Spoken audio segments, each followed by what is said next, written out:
should look at it doing this similar in industrial lagoon. We cut concrete medians in half. We set them in front of the new manifolds to protect from blowing. Some fencing was moved and repaired at the same time as the rest of the lagoon upgrades. We also cleared inside the building, put up shelves, and removed old flooring covering. And that's all I do with it. Thank you. Any questions on this report? No? Transportation, Councilor Brooks. The door on the storage room at the ball field had to be replaced after it was broken in. Oh, buggers. In addition to collecting leaves and garbage, we have installed the new Christmas banners around the post office, changed flags and repaired and replaced lights on the tree. Lights were also hung on the gazebo at Gypsy's Rest. Some large rocks were cleaned off the bridge girder over the walkway. They presented a hazard of falling on people about 14 feet height. The buildings at Canal were covered up and garbage cans put away.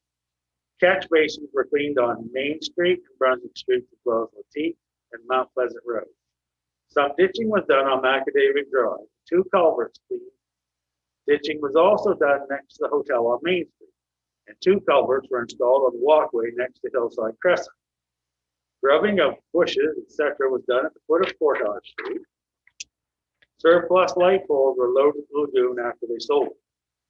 The air dryer on vehicle number 3 was replaced. Plows were painted and cutting edges changed on the front plow. Power cable for the 2-ton sander was also replaced. The new plow for the trackless has arrived, and works department staff aided office staff cleaning up the fire room, cataloging contents and readying files for shredding. Reclaim asphalt for the Main Street paving was taken to the lagoon. Leonard Lee Form. I got a question. How did some large rocks get on the bridge girder over the walkway? So people are throwing them up. It's sort of a game. They're sticking. It's like an I-beam. So they're sticking up on the I-beam there. And of course, once they stay up there, they walk That's a away. fun game. Little bugger. Yeah. I remember when I remember you. Okay, moving on. Moving on to tourism, Councilor Allison. I have nothing to report. Thank you. Economic development, Councilor Murray. So please continue to respect social distancing guidelines this holiday season, and remember masks are mandatory in all indoor public spaces. Outdoors no longer a thing. Support local this holiday season. Our local businesses are working hard to stay open during this pandemic. Let's show them how much we appreciate each and every one of them. Congrats to our business organization winners from Deck the Town, Sparks and Brownies. Let's go. Perfect, thank you. Moving on to bills paid and payable in the principal to November 30th, 2020, in the amount of $289,229.48. Moved by Deputy Mayor Harris. Seconded by Councilor Cook. All those in favor? Contrary minded? Motion carried. New business, awarding of tender 2020-03, production well number 6 and upgrades to well number 2. Thank you, Your Worship. This is just the tender for the new production well number 6 on Riverview Avenue, and an upgrade to well number 2 down by the Day Adventure Center. So the tender was opened back on December the 2nd, and I'll just read through the names. And so basically, Fairville Construction was $489,115. Funding Contractors Limited was $619,040. Filson Limited, $620,040. So all of these have been verified by CDCL. The issue that we have tonight is the engineering estimate for this project was $389,785. So basically, we're looking at about $100,000 difference. So I guess what I'm asking tonight is that we just maybe table this to a future meeting, if not the next meeting of council in January, or possibly a special meeting if need be. But I'm still in the process of looking and contacting with the IBA, for the federal government, to see if there's any additional funding that's available for this project. Certainly $100,000 plus is not really want to be. Overall, this project is going to probably run in it's ranged around 650,000. So by the looks of this, we're looking at 700 to almost up to $800,000 for this project. So a lot of this was difference of pricing. The pricing was originally done. We applied. Sometimes it takes so long for applications to go through. It was originally done in 2018.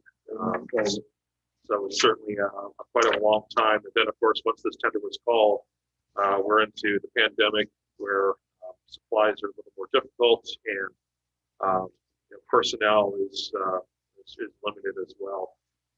So we're still working with the engineering group to understand cost, to see if there's one way that we can cut the cost and lower this down, and if two, if not, then what are the funding options that are out there? Just versus us just saying, let's increase the spending or the borrowing on this project. So, I guess So what do you need? You need, just so we can, yeah, Motion to table. motion table would be fine for tonight. so I make a motion to table it until we find such, I guess, maybe Information. until the pandemic's over. I second that. Motion made by Deputy Mayor Harris, seconded by Councilor Cook. Anybody have any more questions? All those, in- Just one, just not a question, does that have to be, is that something that we've been looking to do and has to be done? Yeah, we've already invested a fair amount with EIAs, pre-engineering design, well drilling. We have the wells are basically drilled, test wells.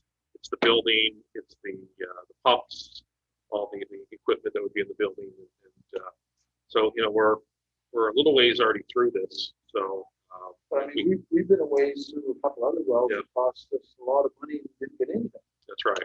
right? So, We certainly want to, get value for the money. We do, certainly with industrial park expansions to come.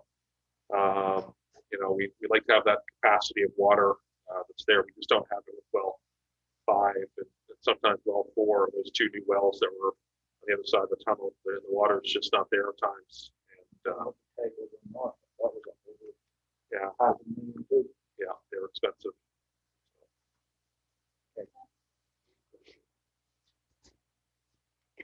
all those in favor? Aye. Contrary minded? Motion carried. Awarding of tender number 2020-09 municipal insurance. So this is a tender for municipal insurance. Basically, our municipal insurance was up for this year, for 2021 year. So this will be for the 2021 year with option to renew the proposal of the next 4 years up to and including 2025. So this was an invite tender. 6 brokers were invited. We've only had one that submitted tender, and that was for Day Insurance Group for $89,106. It's including HST. The policy is going to be via Frank Cowan Company, which is our current provider. And there were no other submissions received. Just as a note, this does increase our rate of 2020 up by about 6.6%. So there is an increase there, but that's much of the municipalities around Southern New Brunswick have all seen increases. So just really one tender, that would be for the Day Insurance Group. Do I have a motion for? I'll make that motion. Motion made by Councilor Cook, I'll second it. seconded by Councilor Allison. Councilor Murray? All those in favor? Aye. Contrary minded? Motion carried. Reappointment of Building Inspection and Development Office to Southwest Regional Service Commission. I'll just lead into that. Just something that we want to try to do annually. Not that we have to. It's just sort of at times sort of an annual thing we want to get into. So let's just be a reappointment of the Southwest Regional Service Commission for Building Inspection and Development Office. They're doing a fine job. It's just, we just need to ensure that So, something that is that's put into the books to show that there is a reappointment there for the building inspection part of it, of course, because it does involve a lot of not just bylaws but provincial laws as well. So ensure that the appointment is known. Motion made by Acting Deputy Mayor Harris. Do I have a seconder? Seconded by Councillor Allison. Any questions? Hearing none. All those in favor?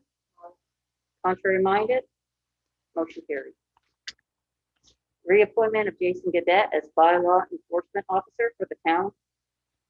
So much the same as 12C, just something we try to get into regularly at the end of every year for the following year, just for reappointment. Certainly those things tend to come up in any type of legal cases that we have. So to ensure that the reappointment is noted. Do I have a motion? I'll make that. Motion made by Councillor Cook, seconded by Acting Deputy Mayor Harris. Any questions?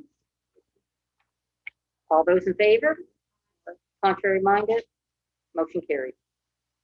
Resolution of council to transfer $5,400 from utility operating fund to utility capital reserve fund to comply with replacement reserve requirements for the sewage lagoon in accordance with the CAN/NB infrastructure program, project number 63.38.02.501.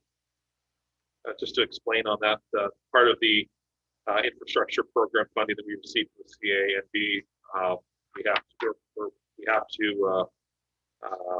to transfer funds from the utility operating fund to capital reserve, something we budget for each year, but just has to be given with the blessing of council. Do I have that motion? Motion made by Councillor Cook, seconded by Councillor Allison. Any questions? Hearing none. All those in favor? Contrary minded? Motion carried.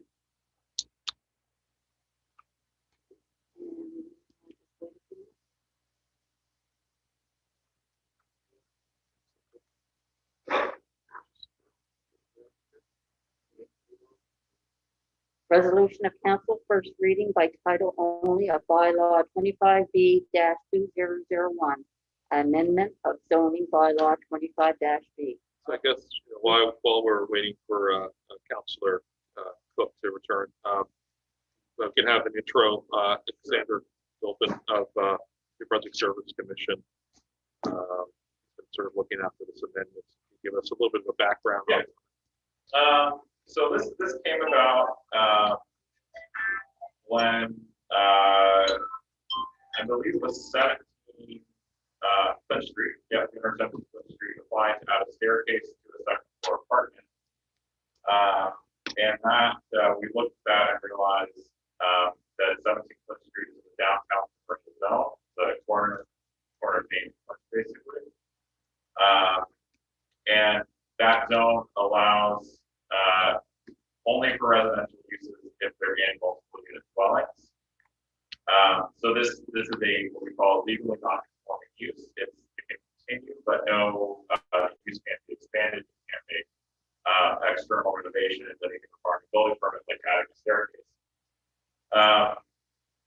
And we realized that we sort of thought, well, this is your downtown commercial zone. There's obviously apartments above stores on Main Street. So it was pretty clear this needs to change, not just for the 17th Street, but in general. And so I looked at the municipal plan, and there are some really good policies in the municipal plan about council proposes to promote mixed-use developments in the downtown commercial zone to increase residential opportunities. We've got mixed use there. Downtown development section 7.3.1. Another one basically saying that mixed uses, all these different kind of uses, as well as residential mixed use. And then finally, very specific proposal in the municipal plan, and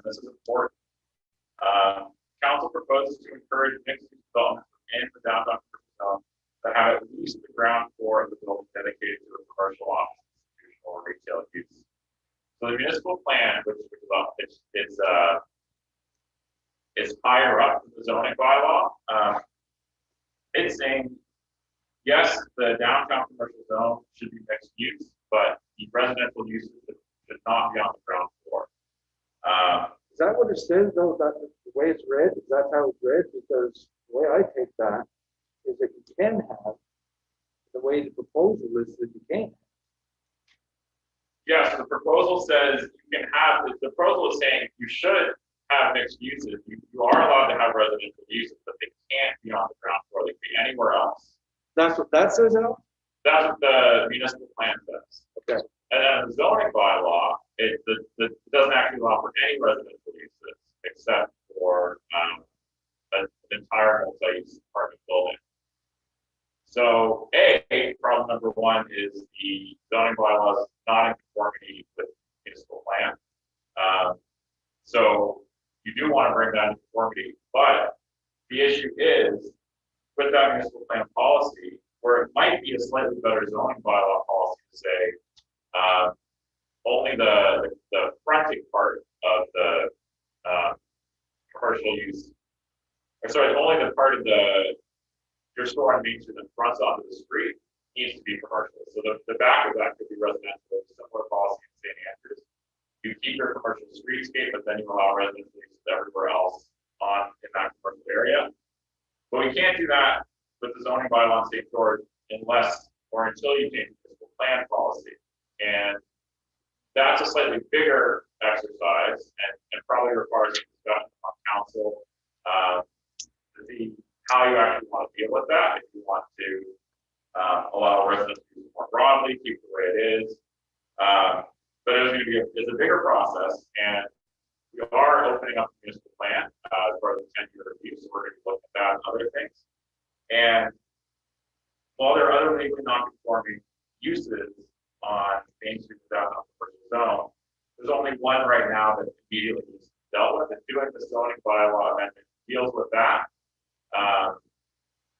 And when we open up the municipal plan, then we'll look at that municipal plan policy and say, do you want to change that? Do you want to have allow entirely residential uses in the downtown commercial zone? I would actually recommend against that.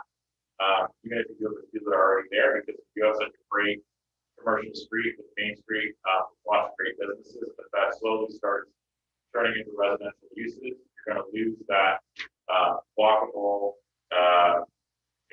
really nice streetscape, commercial streetscape.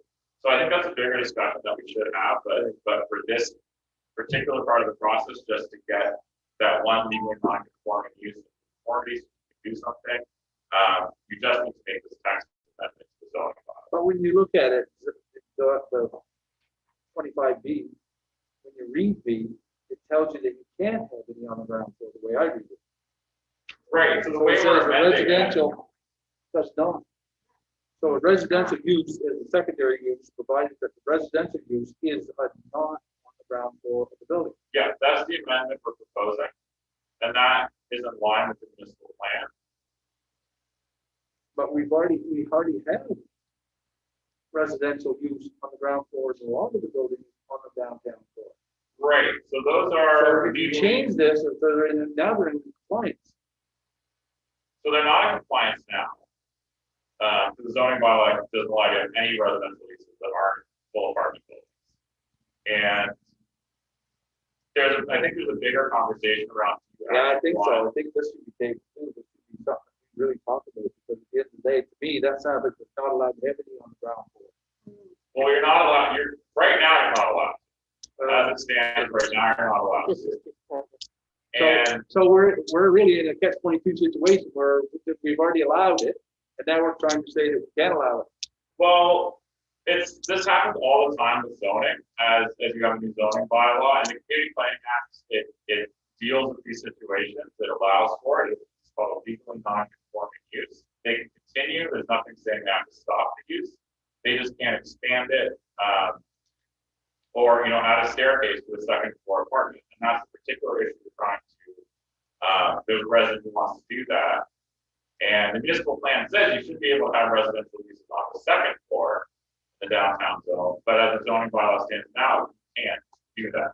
But we already have residential use on the ground floor of the multiple buildings. Yeah, so they, some of those ground floor ones, there are ones that are totally, they're total apartments, so that they're viewed as commercial anyways. If it's more than 4 apartment units, then that's allowed use. But if you've got, say, But I'm looking at several ones that are on the front street, and that one there is not gonna allow any of them to do that. but they're not allowed, If we leave it like that right there, that's not gonna allow any of them, they're all gonna be in conformity. well, but none of them are conforming right now. I understand that. Yeah. I understand it, but this is gonna make it official that we put this into this bylaw, zoning bylaw, it's gonna make them so they'll have to move it. No, they don't have to move it. They'll be, It's just, they'll be legal non-conforming. and the ones that are on the second Well, floor. legal, will be legal. Legal, yeah, the ones that are on the second floor will be conforming, and then, so you're bringing more properties into conformance, and then in the next few months, as we open up the municipal plan, we can have more conversations about, do you want to allow those residential uses on, in the whole buildings? Do you want to leave the business being non-conforming, so as, those tenants move out, maybe the businesses decide we do want, to keep it all commercial? So there's an immediate issue to deal with, and that's 17th Front Street, and this deals with that. And then there's a bigger, longer term issue about the other legal non-conforming uses, and this isn't dealing with that, but we're gonna deal with that when we open up the municipal plan.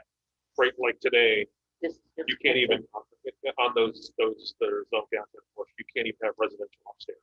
The way it is written in the bylaw, so this will allow, at least that they'll be conforming upstairs, but non-conforming downstairs.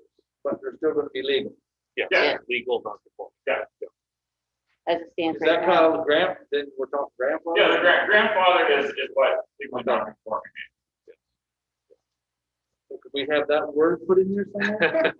That's, Like, that's what, It's, Because I mean, right now, it says to me, it's not on the ground floor of the building, so they're not allowed to, if we go with this, if we put this into law, then they're not allowed to have anything on the ground floor. so what the bylaw says right now is a residential use is not allowed in the downtown commercial zone unless, I understand, yeah. I understand that way, I know that, but I do know that there are residential Yeah. on ground floors yes.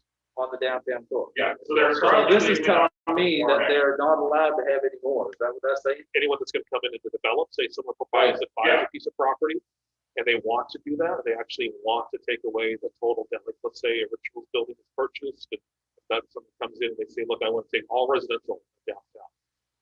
With the development office, they're gonna say, now, we can't, you have to totally rezone. You So want to take that option away from property owner. you, Well, Yeah, you do that with all, any zoning, really. Yeah, that's the whole zoning is taking options away from Yes. property owners selectively. I think we should take one, talk about it. I really do. well, keep this in mind, this is not the bigger picture. Yeah. This and so one by here is tabling to this, assist 17 Clinton Street. If you do table this, then you're not allowing a property owner to build a staircase to their second. And that's all this is handling. So Alex, can we put the word somewhere in there?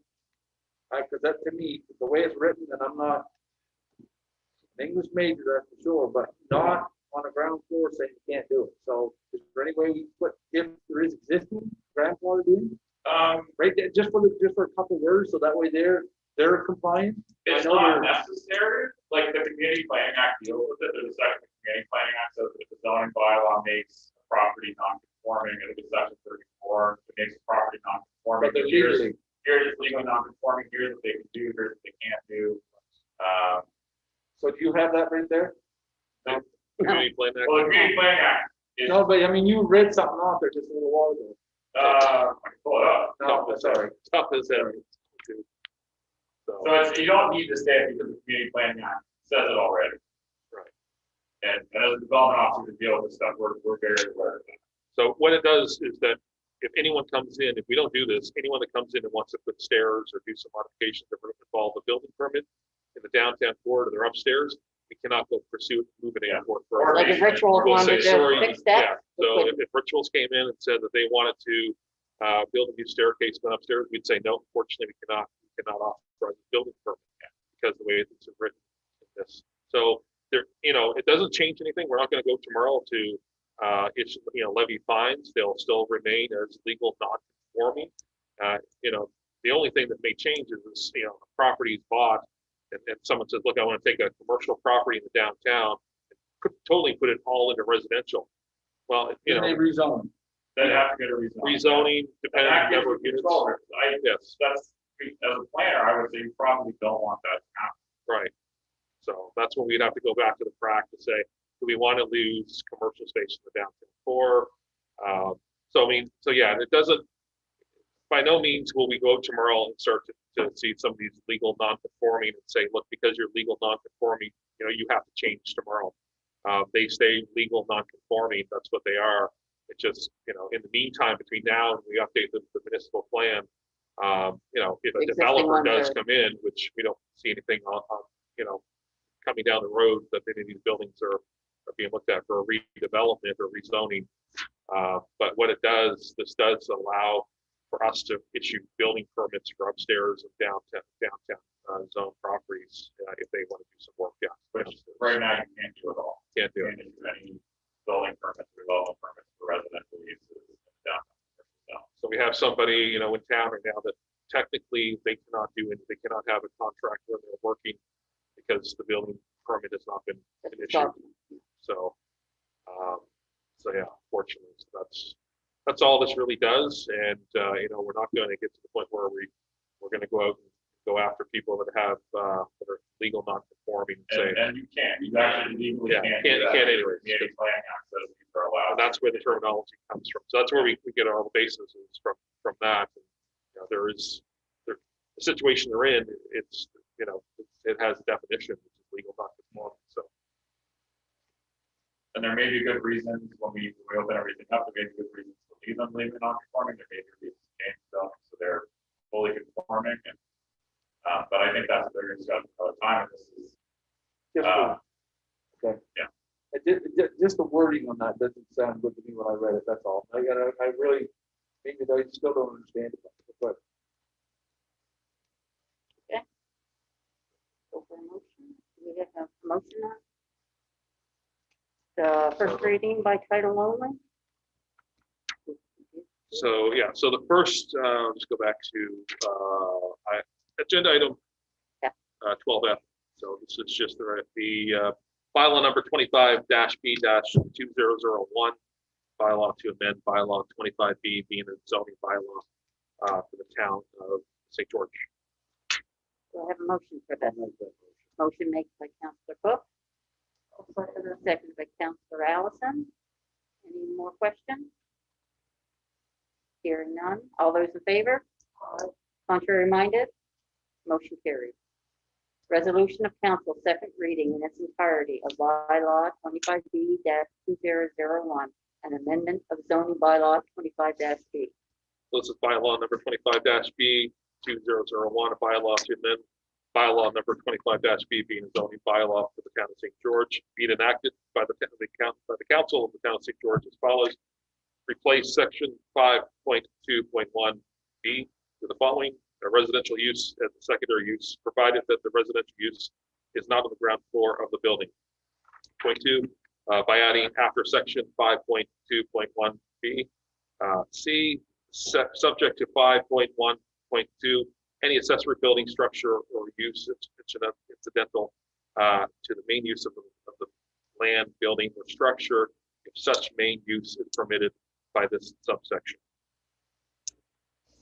okay.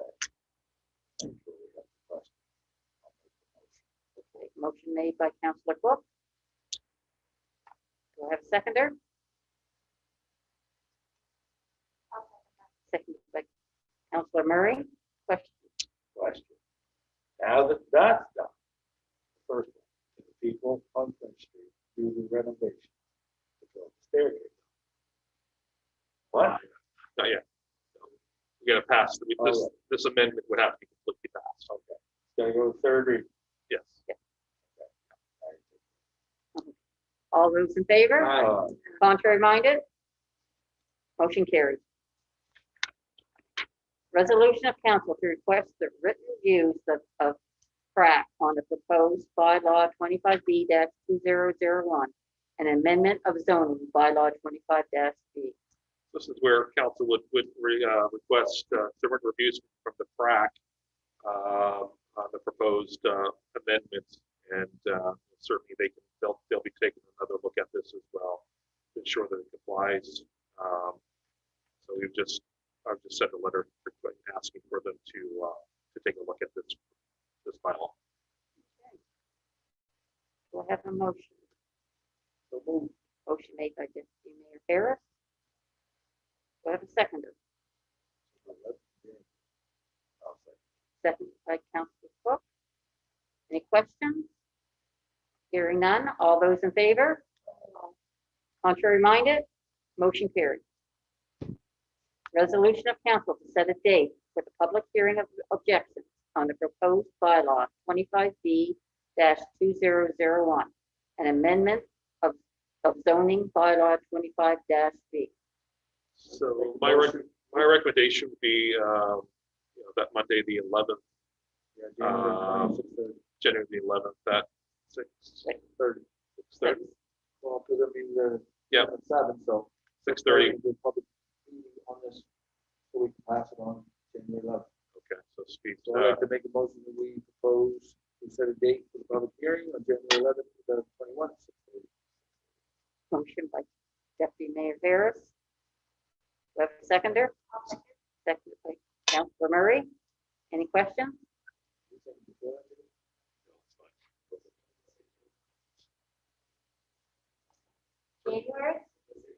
January? January 11th. What did we say? Oh, January 11th, 2021. I was looking at it right here, Chris. You should be able to see what I was seeing. all those in favor? Aye. Contrary minded? Motion carried. Old business, I see none available. Correspondence? Don't believe we have any. Statements by members of council. Hearing none. Public presentations.